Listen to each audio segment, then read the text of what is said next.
Let me talk about the jewellery, and then I'll talk about the pewter. So the jewellery is actually reasonably rare, and when you look at our exhibition, it's 2 cabinets of some of the finest and rarest jewellery you'll see.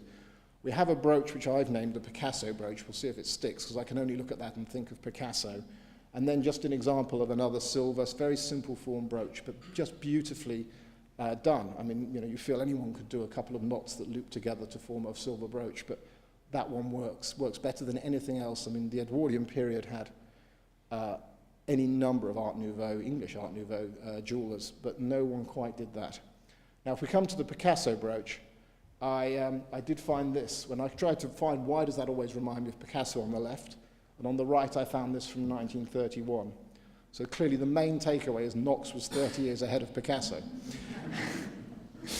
I would hesitate to say that. But what I would say is I think for 1902 that's an amazing level of abstraction. And certainly Picasso wasn't doing abstract work at that time, and not many people were in art. And you see it in here in his jewellery. I mean, phenomenal. And then we come to perhaps some of his finer jewellery and rarer, which is in gold. And again, it's just picking out pieces. You really can find a lot of Edwardian Art Nouveau jewellery, but nothing that quite hits the button like this. And again, there's somehow you can see a Celtic and I think African, maybe Macintosh influence on the one on the left. And this one on the right, which is terribly simple, just has that perfect balance and elegance.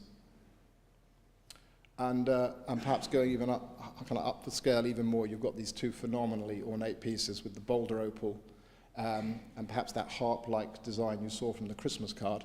And then this piece, which I don't think it's meant to be a face, but does look a bit like a face, and picks out opals. And I will say, and I think it's a true story, although I can't prove it, Knox chose his own stones. Liberty used to send him up stones, and he would pick out the stones he wanted for his more special pieces. When you see these special pieces of jewellery or some of the special silver, there's a very good chance that Knox handled the stones that went in them and personally picked them. And I think you can see that. You can see on the Cymric Rose Bowl just how good the stones are, how well matched they are. Finally, to the, certainly not last but definitely not least, the pewter. So the pewter range was brought into as cheap silver, shall we say. It was meant to be finely polished, not like that. It was meant to be highly polished. It was sold as representing silver, but obviously just that bit more affordable. But again, with Knox's designs, it was taken to a new level. And while some of the pewter replicates the silver, there is a whole range of pewter designs, not ever, as far as we know, made in silver. This is a design drawing that survived of the Bolalin, which is a Manx name we think of sorts.